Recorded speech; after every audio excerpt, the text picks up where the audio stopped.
Welcome to another episode of Aging Choices Unfiltered. I'm Terri Sullivan, the co-founder of AgingChoices, and I'm joined by my fellow co-founder, Brenda Lamone. Hi, Terri. Today we're going to talk about isolation of seniors during the COVID-19 crisis. Our guest is Vaishali Nileshwar, an occupational therapist and owner of HomeWell Care Services. Before we dig into today's topic, I want to acknowledge a special milestone. Today is a very special episode for us. It's the 10th episode of Aging Choices Unfiltered. We've covered some really great shows, Brenda, and it's been really great to add, real strong value to consumers and what they're looking at. Some specifics were the one that we spoke to Garish about COVID-19 and home care. Are there any ones that really stand out for you that have been really strong? Yes, I think they've been very informative for people, especially in the time of COVID-19. There are a lot of questions out there, and hopefully we can answer some of those questions. For sure, Brenda. We've had a couple of shows that address senior living topics related to COVID-19, and I'm really looking forward to our discussion today with Vaishali Nileshwar, the owner of HomeWell Care Services in Texas. We're going to talk about senior isolation today. Vaishali, thank you so much for joining the show today. Thank you. Thank you for inviting me. Our pleasure. Can you provide a brief overview of the services that HomeWell Care Services offers? Sure. So HomeWell Care Services offers non-medical in-home care to seniors or anybody who needs it. We do the help with dressing, bathing, running errands, taking to doctor's appointments. But one of the most important things we do, I feel, is provide companionship to seniors. A lot of our seniors get lonely and they need that. Our clients get a complimentary home safety evaluation that assesses fall risk and their safety in the home. And we also look at their isolation and how lonely they are. The care plans that we have are all designed by an occupational therapist, which is me.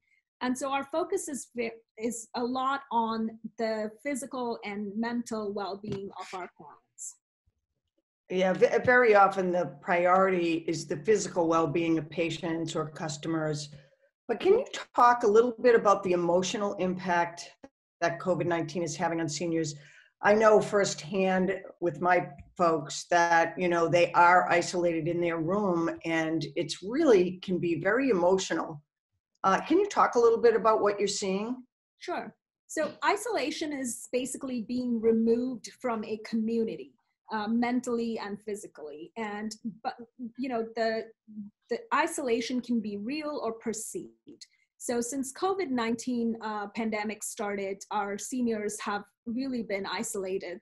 They're either stuck at home or, as you mentioned, in facilities. They are not allowed to come out of their apartments, and the result is that they're feeling more and more isolated. Now that's the physical, real isolation. But there's also a perceived part to it, because even though they're isolated, they could be reaching out to their loved ones and their friends via video conferencing or phone calls. But what happens is a lot of our seniors aren't aware of the options like Zoom calls or FaceTime. And even if they're aware, the technology is kind of intimidating. So they're not venturing out to do that. And they feel a little bit more lost and isolated as a result of that. Yeah, that makes a lot of sense. Yeah, I know. My mother's a big iPad user, but I drew the line. I couldn't get her doing. She will do FaceTime. I will say she will do FaceTime, but it's usually I can just see the top of her head or. But yeah, it does help though. It does help, but it's very challenging. I agree. Doing Zoom calls with our family back in India, and it's usually that, when our kids get on, they're like, Grandma, Grandpa, we can only see the top of your head. And they're like, well, how do I adjust this? What do I do? And it's intimidating for them. So. Yeah, I get on like 10 minutes before with my dad just to do a technical check-in first. That's required, yeah. So that makes a lot of sense. So what are some of the signs that a senior is feeling isolation, or is what should you look for? Um, a lot of changes in patterns of sleep, increased fatigue, feelings of helplessness or hopelessness, things that they were able to do before, and all of a sudden they're saying, I can't do it. And there's just no physical reason for that, but it's just their feeling that they cannot do it. That's a big thing. Changes in appetite, their eating habits. And another important one is confusion or memory loss that cannot be attributed to a diagnosis of Alzheimer's. If they don't have that and they're feeling a little confused, it could be a cumulative effect of all of these things that we talked about, like the sleep. Sleep is a big thing. Not eating on time, the loss of appetite, and just feelings of worthlessness come in. There's just hopelessness, and I think it's a cumulative effect of all of that. So those are some of the most important signs. Yeah, the sleeping patterns really change. I noticed that with my dad as well. Night becomes day, day becomes night kind of thing. Yeah. Right. Do you have some examples from your experience? Of them being, so one of the examples that comes to mind is we had a client who had moved, from out of state, and she was had moved in with her son, who used to travel a lot.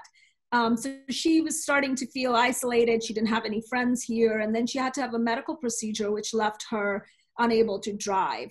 And she was almost on the brink of, depression when her son called us and said, I think my mom's not handling the move well. And so we got a caregiver in there who, we started off with just 1 day a week. And this is how much of a difference it made to her.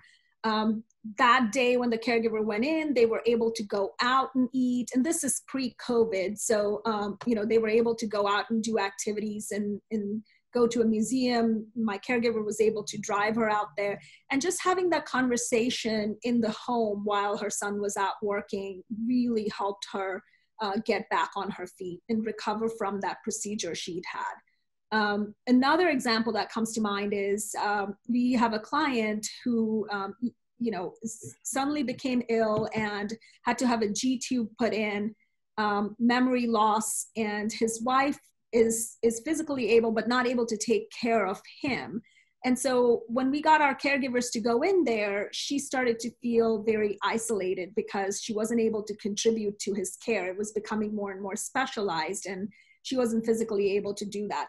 Him not eating had an effect on her. She wasn't eating on time and started to look pale and ill, and our caregivers were able to pinpoint that and report it to us so that we could then, talk to the family and say, look, this is happening. We are able to, point out to you that she's not eating on time. So we got our caregivers to engage with her while he was sleeping, encouraged her to talk about her experiences and her recipes and things like that. And she started eating again on time.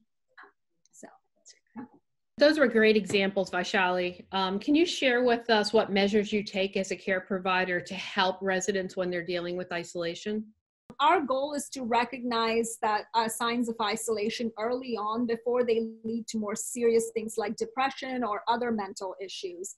Our initial assessments will always look at what their hobbies are, what their likes, dislikes are, and what activities they used to like to do but may have given up or think that they have to give up because they're not physically able to do that now. And then our care plan will include recommendations of activities that maybe they can replace, doing the other ones. For example, it doesn't always have to be physical. If they used to have a pet but no longer can care for a pet, then we recommend things like, putting a bird feeder outside so that it gives them a purpose and they're able to go out and fill the bird feeder every day and watch the birds come and feed on that. So just things like that. And then the other thing we focus on is the physical well-being. With my therapy background, I really believe that exercise is one of the best ways to overcome feelings of isolation. Yeah. And so we do go take them for walks, or I'll even have exercise sheets printed. And I make sure that they check with their physician before they do any exercise that, you know, might not be good for them. So those are some of the things that we do to help our residents and clients deal with isolation. That makes a lot of sense, really understanding who they are, right? And Right. what are those things that make them feel connected? Because we all feel connected by different things, right? So during this pandemic, I've been walking almost every day. I've also been more focused on losing weight and taking care of myself because I'm not traveling as much and there's a little less pressure there. So it just makes sense that every human's different and those triggers would be very different for them. Are there certain characteristics that of seniors that make them more prone to isolation? Yeah, living alone is one of the biggest things. If they live alone, if they're having physical difficulties with walking, a recent loss of a loved one is a big factor in feeling isolated. If they have moved from, out of state, like the example I gave you of our client who had moved from out of state here and her entire support system had been back home. The other things, even moving from their home that they have known for a long time to a community, can also trigger those feelings of isolation because they don't know the ways of the community, they don't know the people there, and it is a change. So it makes them feel more isolated. And some seniors are just shy, you know, they're not wanting to go out and they're not as social as some others are. That makes sense. Brenda, I know that, you know, like the moving from home to community or even moving closer to an adult child can be really challenging. Although you're moving closer to family because you want the support from the family or the family feels that they can care for you more if you're closer, still that's a huge change in daily routines, whether you move to a community or you move to home. So that makes a lot of sense, right, Brenda? Yeah, and with COVID, I mean, no matter how close they are, there's still this feeling of isolation, even though you speak to them on the phone, and the inability to, you know, give somebody a hug or just, you know, be able to physically touch that person is really, you know, has to impact, or I know for a fact has impacted, my family and my parents. So. Yeah. Human beings, we're so in tune to touch. You know, it could be just a touch on the hand or a hug. That's something that I think we crave, and I would say I've missed it the most. Even though we're seeing some of our friends in social distancing, it's very odd to just be there in front of them and not give them a hug or. Yeah. Exactly. And I see my two adult sons, it's kind of like, don't hug me, don't, so it's really, it's too bad. I told this story in one other podcast that we did, Vaishali. My mother used to be a PTA and she worked with in a nursing home. And one of the first times I was ever introduced to a nursing home, she brought me into the room of a gentleman and she actually got and sat next to him in the bed and she grabbed his hand and literally he teared up. There was my Massachusetts accent. And she said to me, she said, Terri, she goes, you know, as we age, you take for granted, you know, being touched or hugged with your children or holding your hands. Many older adults, they only get touched when they're being pricked or, you know, for a medical reason versus someone actually being there for them. And that really had a lot of impact on me with my mom. It made me really think about it, you know, and I remember being with my grandmother one day in the car. She passed, I guess, about 6 or 7 years ago, but I was with her in the car and I could tell she was really upset about something and she had her hand on the seat and she wasn't a very affectionate woman in general, but I put my hand on top of her hand and I looked over and there was a tear coming down her cheek. She was pretty tough, but at the end of the day, that, you know, that's such a relevant thing, you know? Yeah. So, it is. having our caregivers in the home or our services even once a week has made such a difference to a lot of our clients. We've been able to keep them out of the hospital for 30 days if they've just come out of a hospital from an illness. That first 30 days is so important, because the hospital readmission rate is so high during that time. We've seen changes in their strength and wanting to do more things, and just overall mood changes, and wanting to engage more and go out more if they weren't doing that before. We have one client that the family wanted her to do an exercise program, and she would resist them. But our caregivers have been going in there and doing that exercise program. And she called us the other day and she said, "I'm tired of these exercises. Can you send me new ones now?" Oh, so she's and she's wanting to do more stuff. So she said, "I'm tired of these exercises. I need a new set of them." So we had to go ahead. I had to, make another plan for her because she's wanting to do more than what she used to do. And those were very basic exercises. So she wants to progress now. So those are the changes we've seen. That's great. Do you have some tips for family members of seniors dealing with isolation? Yeah, I think, look at their pattern of sleeping, try to pinpoint what it is. It could be just something as simple as the sleep pattern being disturbed, and, seek help with their medical provider to get that fixed, because sleep can do wonders for everything. Not sleeping well will increase the risk of falls, right? We just talked about that a little while ago. The isolation increases our risk of fall. So just trying to pinpoint, see what their eating habits, if they've changed. Nutrition plays an important part in feelings of isolation and having the strength to do things that they want to do. So pinpointing and then seeking help with their medical provider, especially, I can't stress this more, if these symptoms last for more than 2 weeks, then it might be something more serious and not just an isolation or them feeling blue. It could be a sign of depression or something related to anxiety. So definitely seek help with their medical provider. How are you tracking it? How are the caregivers tracking this? And, what are the triggers that for you, how do they escalate that to you or to whoever they would on your team to make sure that there's something put in place to help them? Correct. So like I said, our initial conversations, initial assessments include a list of their hobbies, their likes, dislikes, and the caregivers can see the care plan and they know what that likes. If in case they say, "Oh, we're not isolated, we're feeling fine," but they still need care for physical reasons, our caregivers are trained to watch out for those key factors of change in eating habits or changes in their physical strength. We've had our caregivers report in their daily notes saying, "Mr. Smith couldn't do this today. He was doing it." And we're able to track that because 2 weeks ago, he was able to go to the bathroom, for example, and all of a sudden this week, he is not able to do that. So then we are able to track that and say there might be something going on there.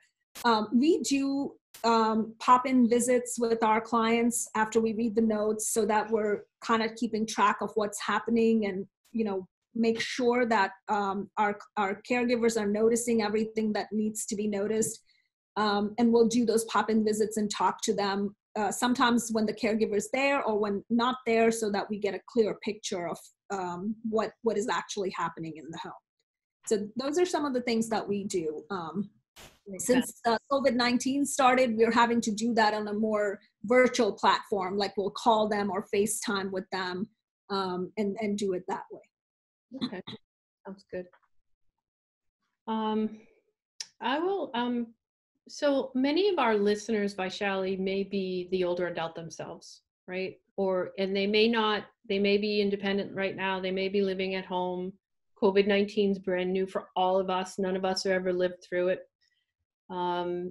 If you were to give advice directly to an older adult living in their home that they are feeling this sense of isolation, what tips would you give them that they could implement? I know they're going to be overlay onto some of the things that you've already talked about, but if you were to pick the top 5 things and you were 78 years old and you're living in your home and you're feeling isolated, what would be those top 5 things that you would do?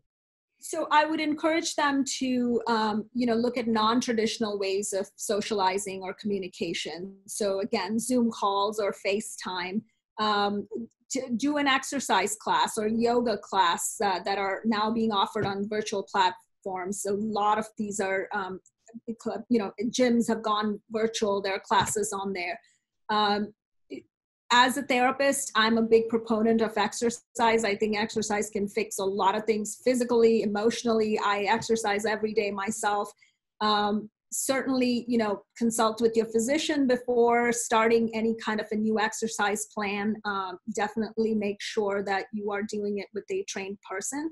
If the technology is intimidating, there are a lot of people who can help. Reach out to somebody who knows about this and can help you. Adjust the screen so that your loved ones can see you. And these are non-traditional ways of doing things, but we're in non-traditional days, unprecedented time with COVID-19. So we're all having to make those switches. And that would be one of my biggest advice to them, is to say, look at the non-traditional options out there. Yeah. And I mean, if you're still really mobile, just taking a walk around the block can really change because I walk every day. I used to run, but now I just walk. I listen to podcasts because it's the only time I have for myself, and I can learn things and I can educate. I listen to Weight Loss Over 50 or, whatever it might be. I'm always trying to improve or think about it. One of the things that I heard, Bren, I was talking to my neighbor across the street who did that interview with us, the family interview for TV. I forget what TV station it was, but she said that they have something called check-in calls, and there's a resident in the community, or could be for a home care agency as well, where they sign each other as buddies. And every morning at 9 o'clock, Susan's father checks in with a woman that he's been buddied off with. So that is their check-in in the morning. They talk about their day, and at least it's a pre-scheduled, almost business-like meeting. Not business-like, but you know what I mean. It's like, and if one of them forgets, the other one calls and they remind each other. So I thought that was really another interesting way of helping connect people. Even if they can't see each other, at least they're talking on the phone, They did that at my, where my mom lives. They asked my mom to be a buddy. Did they? To call, yeah. I think that's great. I mean, to stay connected it's all a collective effort on what we need to do to try to help people. And we've been doing some Senior Living Good News podcasts, Vaishali, and there was one woman that we interviewed who got engaged, and then she was telling her grandfather through the window, holding up her ring. So, I mean, there's many ways that we can engage with people as long as we're doing it in a protective way. But, with COVID-19, I think what we're talking about today is going to be the biggest issue that comes out of COVID-19. I think that the isolation increasing, that people are not doing the physical activity as much. A simple thing like, going from your apartment down to the dining room to eat is exercise for some of our seniors. And they're not doing that right now because their meals are being delivered. So absolutely. Even more reason to get up out of the chair and do some more activity. Another thing that I really believe in is the power of pet. If you're able to physically care for a pet, a cat or a dog, a small dog, pets are just wonderful. They can sense, they're able to provide that comfort. And again, if that is too much, then feed the birds. It's a great activity. It makes me feel happy when I see the birds flapping around and the bird feeder and the bird bath. So those are some of the things that it helps appreciate nature and just puts a little bit of a spark in your life. Right. That totally makes sense, right, Brian? I think the other thing and we take for granted very often is simple vitamin D. A lot of us take vitamins or whatever it might be, supplements, but sometimes if I just go in the middle of the day and sit out in a chair for 10 minutes and let the sun wash over me, I think there's a lot of health impacts to that people don't talk about. But just getting outside and getting fresh air, I think, is a big one as well. It definitely is. I know your specialty is home care.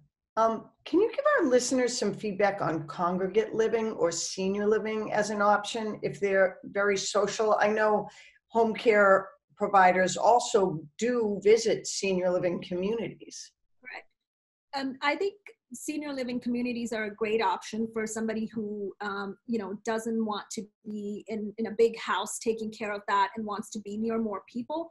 So there are different levels of that. There are facilities that are 55 plus, which are independent living facilities and have, more active kind of social life there.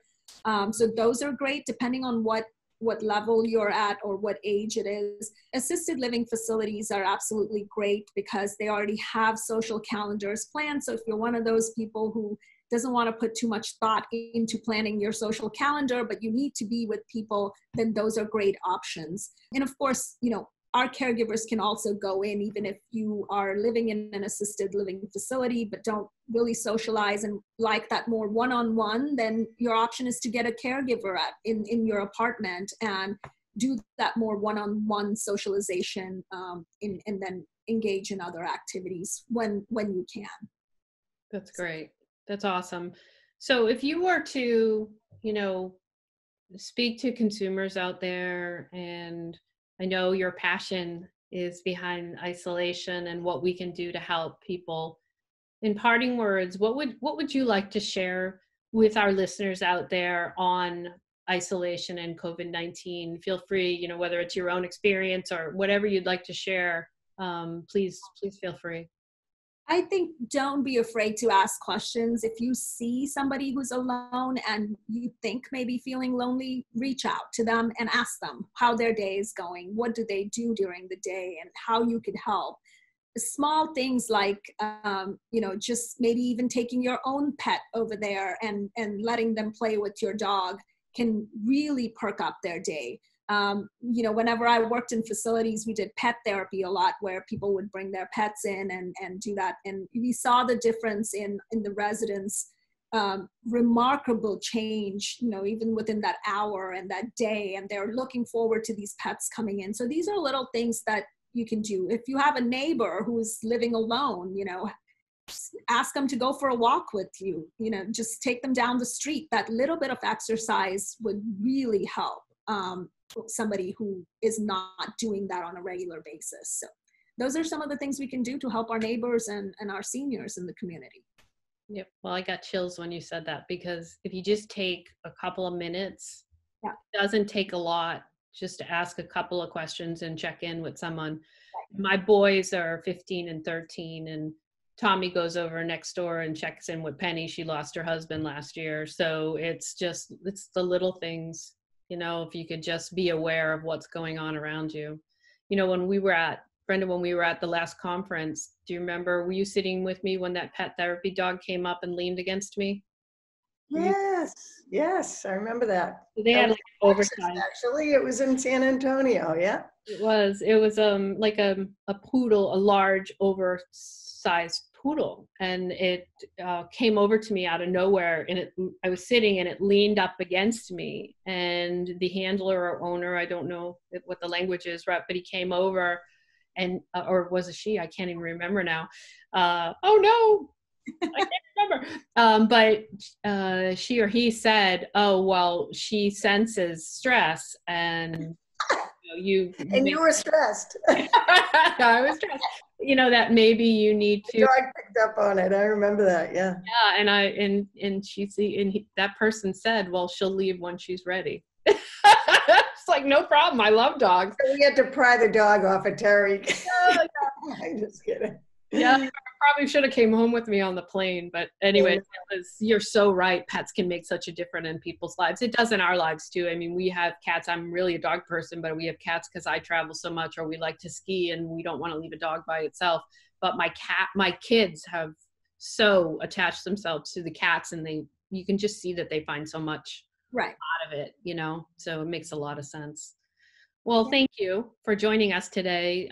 Very important topic. I can't stress enough that I think we all talk about the things that are going to come out of COVID-19, and there was already an epidemic of the elderly being isolated, but now it's going to be even that much more poignant, and we're going to have some work to do to make sure that they're okay, you know. I think all of us have a responsibility to reach out to at least one person and say, can we help? You know, it could be as simple as eating their cupcakes that they make at home, or like breakfast muffins or whatever. There are a lot of women who love to cook and haven't been able to cook for people. And if they offer you food, take it. It's lovely to, you know, makes them feel good. So, and that gives them that chance to get up and exercise and do it. So yeah, adopt a senior, adopt somebody and help them out. I love that. I think that's going to be the soundbite on the front end of the podcast. So that's fantastic. All right, let me end it off with thank you, Vaishali. Thank you for what you do. And thank you for joining our podcast today. Thank you, Terri. Thank you, Brenda, for having me. That's it for this week. Don't forget to follow us on Facebook and Instagram at AgingChoices and Twitter at MyAgingChoices. And check out the Choice Wizard for personalized recommendations for senior living and home care options for you or a loved one. Thank you for listening.